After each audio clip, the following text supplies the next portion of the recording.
오늘은 깍지벌레에 대한 이야기를 해볼까 합니다. 날씨가 건조하다 보니까 이 깍지벌레가 조금씩 생기기도 하고, 이렇게 선풍기를 통해서 깍지벌레 있는 화분에서 다른 화분으로도 옮겨가기 때문에 이 선풍기를 켤 때는 이 주변에 깍지벌레가 있는지 없는지를 잘 살핀 다음에 선풍기를 돌려가지고 공기 흐름을 좋게 만들어주는 게 좋다라는 말씀을 우선 드리고 싶고요.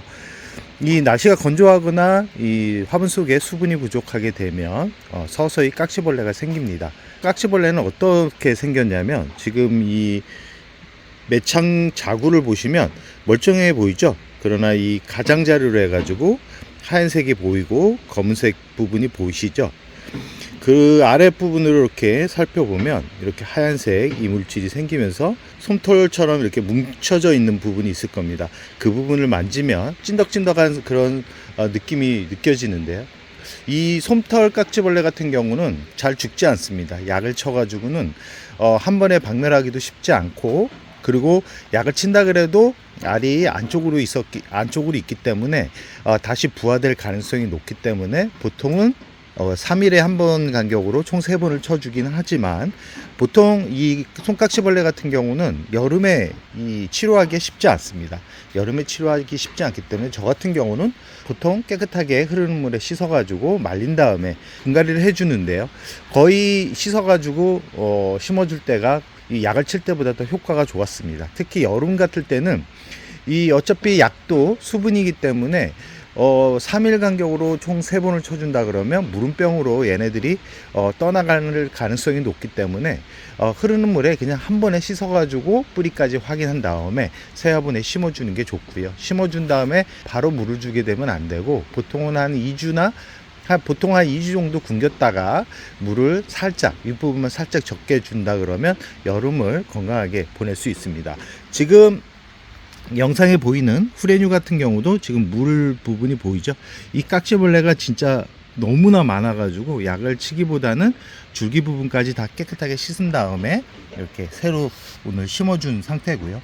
윗부분만 봐서는 잘 모릅니다. 그렇기 때문에 항상 이 깍지벌레가 있는지 없는지를 확인하시려면 이 매창처럼 이 가장자리로 해가지고 검은색 글 부분이 있는지를 잘 살핀 다음에 그 부분을 잘 보셔야 됩니다. 그리고 나서 너무 심하다 그러면 흐르는 물에 씻어가지고 다시 심어주는데요. 우선 매창 자구를 씻은 다음에 다시 영상으로 만나뵙도록 하겠습니다.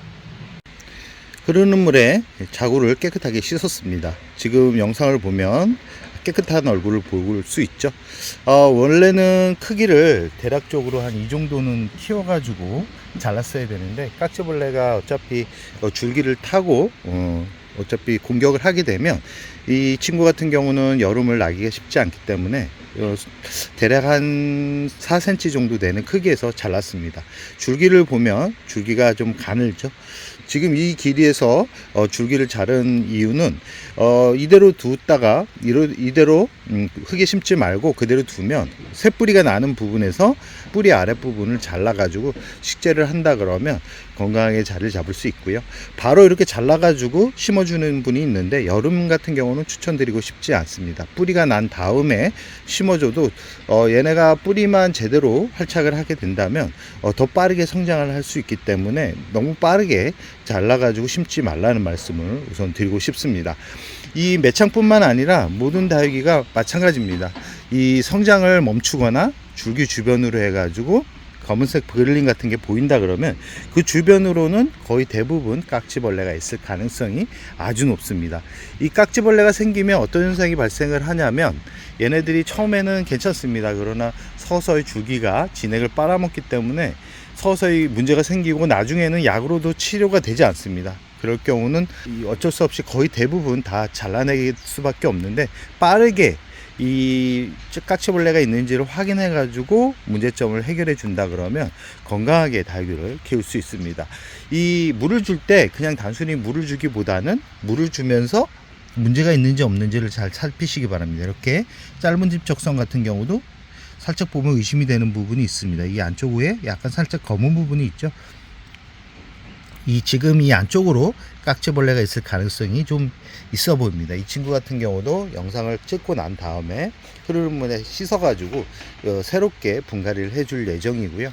그리고 보통은 이 깍지벌레가 이 화분에서 발생하기도 하지만 이 선풍기를 통해서 이 씨앗이 날아가가지고 다른 화분에도 옮겨갈 수 있기 때문에 이 깍지벌레 있는 화분은 꼭 개별적으로 독립적으로 관리를 해 주셔야 됩니다. 지금 저 같은 경우는 이 화원이다 보니까 제가 잘 한다 그래도 다른 쪽에서 넘어올 수도 있고, 그래서 항상 약을 예방적으로 쳐주긴 하지만 올해는 약을 쳐주지 않았습니다. 일부러 약을 쳐주지 않았기 때문에 이 수시로 물을 줄 때 이 생장점부터 더 자세하게 확인을 하는데, 다행히도 바로바로 제거를 해서 이 중간에 문제가 있었던 다이구들 같은 경우도 잘 넘기고 있는데, 지금 브레이브 철화 같은 경우도 깍지벌레가 있었던 거를 깨끗하게 씻어가지고 심어주었더니 이렇게 또 건강하게 성장하고 있는 모습을 볼 수 있고요. 지금 의심되는 부분은 한번 깍지벌레가 생긴 다육이는 또 생길 확률이 높습니다. 지금 레인보우 같은 경우도 보면 이 안쪽에 깍지벌레 흔적이 보이죠. 이런 다육이들 같은 경우도 흐르는 물에 깨끗하게 씻어가지고 새로 심어주는 게 오히려 더 건강하게 자리를 잡을 수 있는 비결이고요. 이렇게 줄기가 있는 다육이들 같은 경우는 심는데 좀 더 편합니다.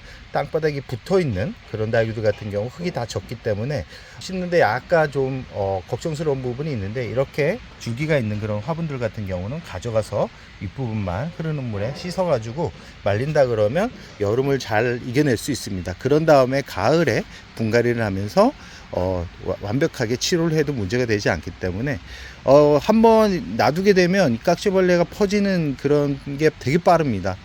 더 심각하게 퍼지기 전에 증상이 있을 때 바로바로 해결해 주는 게 좋다라는 말씀을 드리면서 오늘의 영상을 여기서 마무리할까 합니다.